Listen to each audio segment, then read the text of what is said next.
Welcome back, everybody, for another deep dive.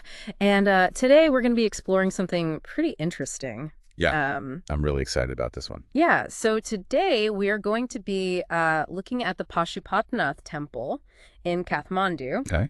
through the lens of Osho's teachings. Interesting. And we're going to be doing that by using this article Right? that's covering a talk given by Swami Shailendra Saraswati, Oh. who, just a little fun fact, is Osho's younger brother. Okay, so this is going to be from like a real insider perspective then. Exactly, and he was joined by Swami Amrit Priya. Okay. So It should be very insightful. yeah, I think this is going to be really fascinating to see how Yeah. these traditional Hindu beliefs are kind of blended with Osho's Right. more, I don't know, unconventional approach Yeah, you could say to spirituality. so. Should be a good time. I'm excited. So where do we start? Well, Shailendra kind of starts by just talking about how he views Shiva, and Yeah. he really leans...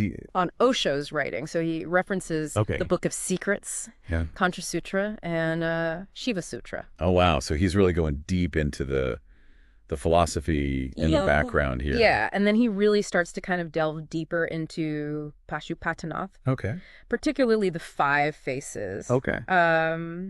And he explains all these different aspects of Wow. Shiva's power Mhm. and cosmic functions, and he uses these poetic couplets called dohas. Oh, wow. Those are beautiful. Yeah. Like little nuggets of wisdom Yeah. packed into these verses. It's really cool how he kind of uses them to explain these really complex Right. spiritual concepts. Yeah. I mean, how else could you really approach something No. so deep and Yeah. complex? It's kind of amazing how much he Yeah. fits into such a, Yeah. a short little couplet. Absolutely. Now, he also mentions how Osho saw Shiva as a symbol of masti. Oh, Masti. Yes!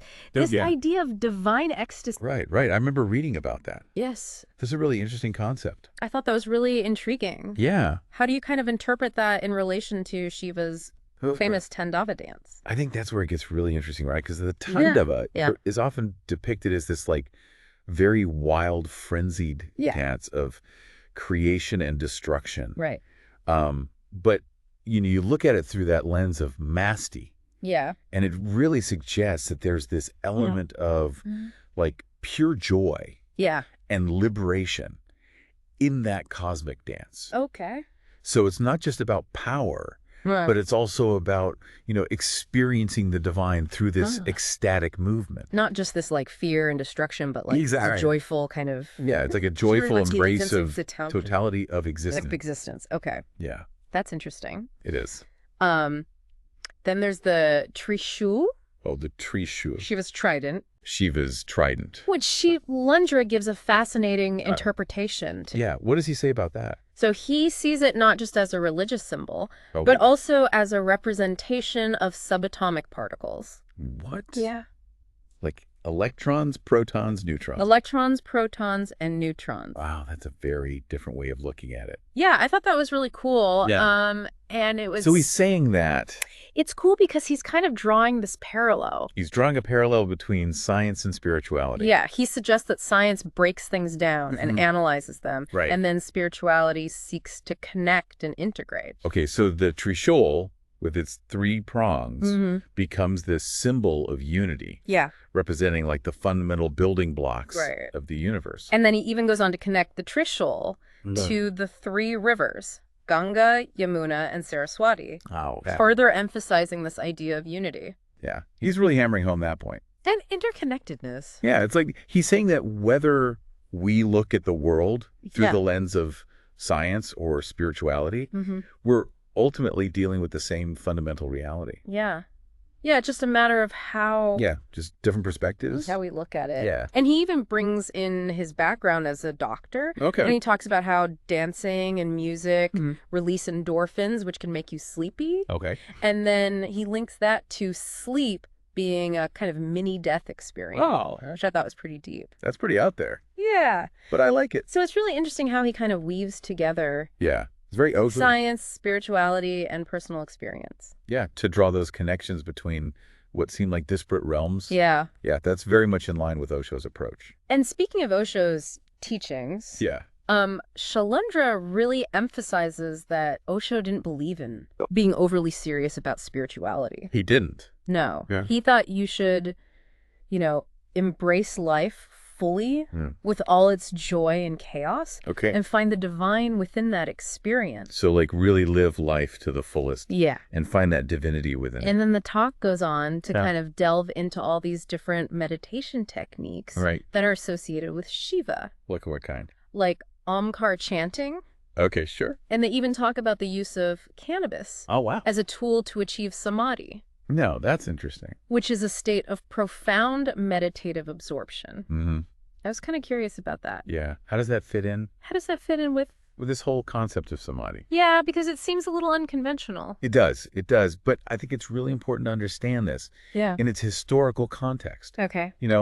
In ancient times, certain substances were used in very specific spiritual practices. Yeah. And of course, it's crucial to approach these kinds of practices with a lot of caution and respect for their, potential risks and cultural sensitivities. So it's not about endorsing drug use. Exactly. It's about understanding. Understanding it within a very specific historical and spiritual context. Yeah. Right. And it really just highlights the diversity of practices that fall under this umbrella of Shiva worship.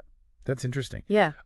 Shailendra also draws this comparison between how spiritual ideas were communicated in the past and how they are communicated today. Yeah, I'm curious about that. What does he say? Well, he points out that ancient cultures really relied heavily on poetry and symbolism, which allowed for more nuanced and layered interpretation. Yeah. Whereas today, we tend to favor a more direct, prose-based language. Yeah. So do you think maybe we've lost something? Maybe. In this shift towards a more straightforward communication? Yeah, that's a really interesting question. Have we sacrificed some of the mystery and the depth that what about the symbolism can evoke? Richness and ambiguity that can be found in symbolism and poetry. It's definitely something to think about. Yeah. It really is how we approach makes you think of spiritual teachings and interpretations in our own lives. Yeah, how we approach these teachings in our own lives. Definitely. For sure. And then the talk kind of goes on to explore the dual nature of humanity. Okay. This idea that we possess both animalistic and divine tendencies. And that ties into Pashupatinath. Yeah, ties directly into being the lord of the animals. Pashupatinath being the lord of the animals. Right, exactly. Yeah. It's like this acknowledgement that we are these complex beings capable of great love and compassion, but also, prone to base desires and destructive impulses.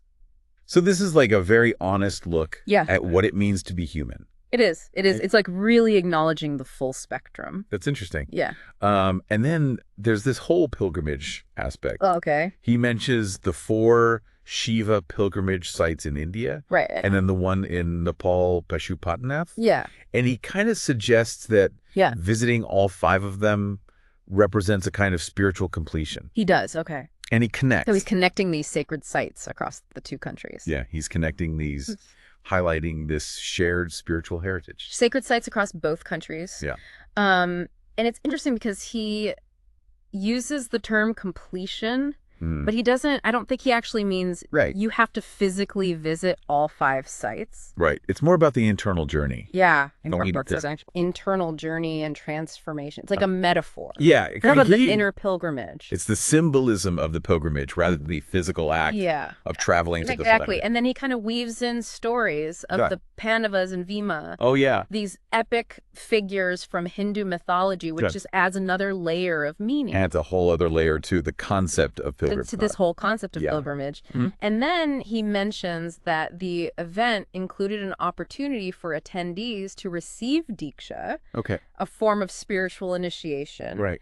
And that Osho's teachings are available online and in various formats. Okay. But then there's this like curious detail at the end about these unanswered questions from the audience. Yeah. And it's unclear whether it was due to technical issues or time constraints. Yeah. Or maybe a more one-way style. Or just like the format of communication, which is sometimes seen in religious settings. Makes you wonder about how the information was shared and received. Like, was there space for dialogue? Yeah. Was it more of a lecture style? Or... Definitely food for thought. It really is. Yeah. Yeah, that's interesting.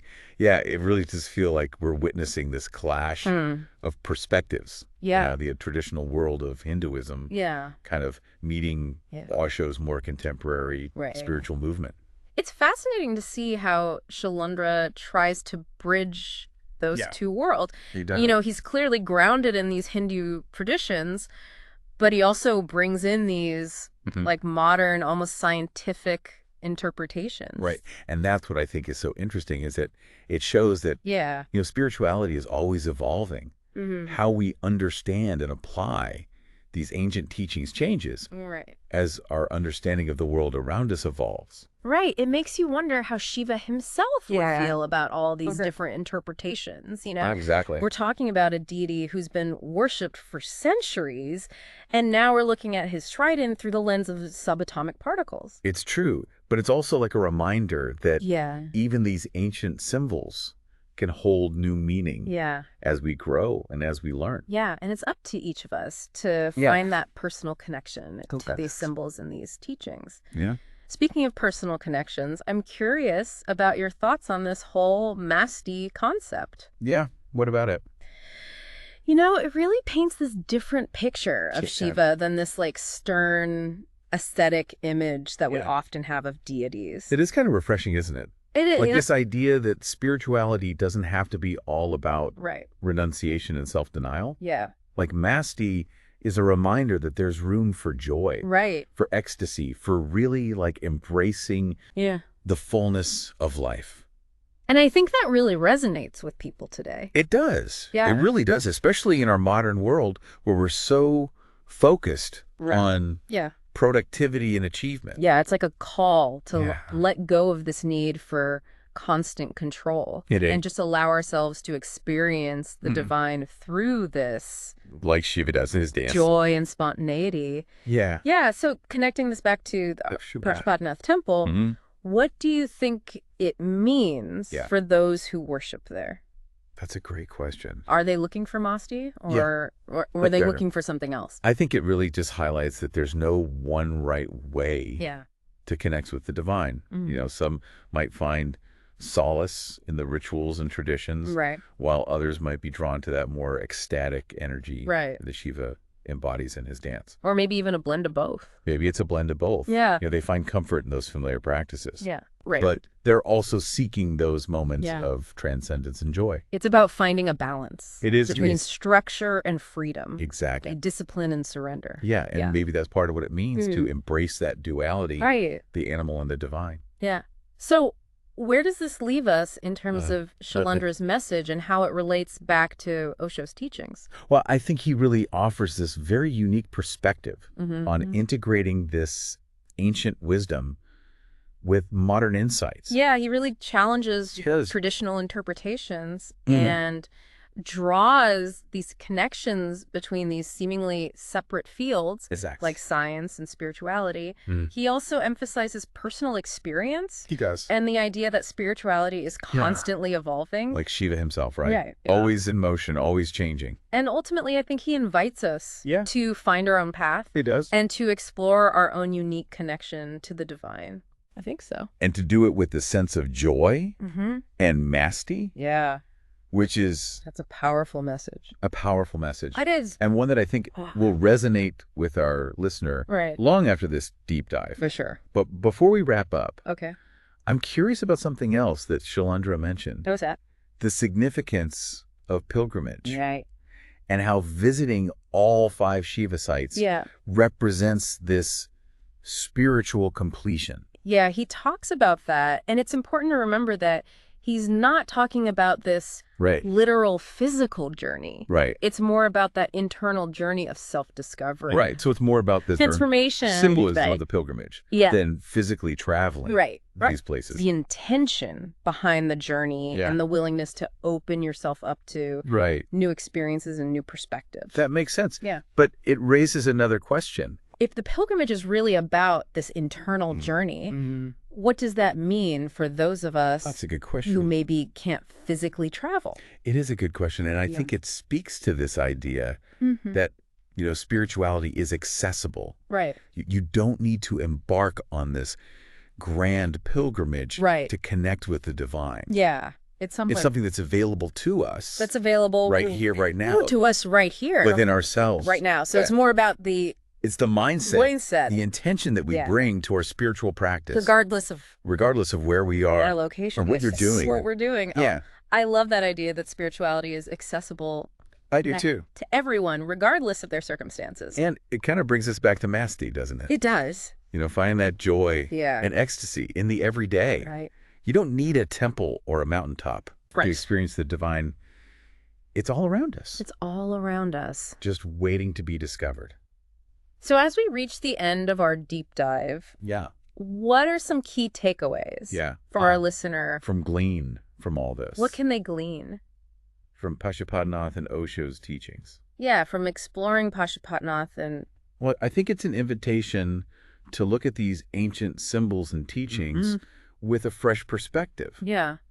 Don't be afraid to question traditional interpretations and find your own meaning in them. And to remember that spirituality is a journey, not a destination. Yeah. It's about continuous evolution and growth. It is. Much like Shiva himself, it's also about embracing our own duality, the animal and the divine. That coexist within us. That coexist within each of us. Yeah, and finding a way to integrate those seemingly opposing aspects of ourselves. That's a really powerful message. It is. For anyone on a spiritual path. It is. Regardless of their beliefs or practices. Regardless. It's about wholeness. It is. Acceptance and finding joy in the midst of it all. Finding that Masti.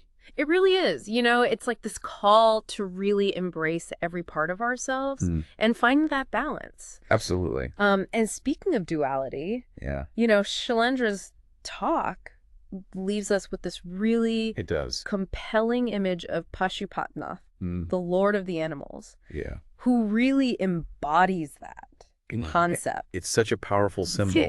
It's like the deity who represents both the raw, untamed energy of the animal world and then the transcendent power of the divine. It makes you wonder what other symbols could represent. What other symbols could we use? Yeah, this complex dance. Because they're between our animalistic... A dance between the animal and the divine. And divine nature. That is a fantastic question. Yeah. And that's the one we're going to leave with you, our listener. Right. If you were to choose a symbol to represent this duality, what would it be and why? Okay. So take some time to reflect on that, explore different ideas, and see where your own deep dive takes you. Sounds good. All right. Well, this has been another deep dive. It has. I think this was a really interesting one. It was. I hope you, the listener, got a lot out of this as well. I hope so, too. This has given me a lot to think about. Me too. I don't know about you, but... Absolutely. And until next time. Yeah. May you find joy and Masta on your own unique spiritual journey. I like it. All right. Well, thank you for joining me. It's been a pleasure. In this journey. It has. I'll see you next time. We'll see you next time.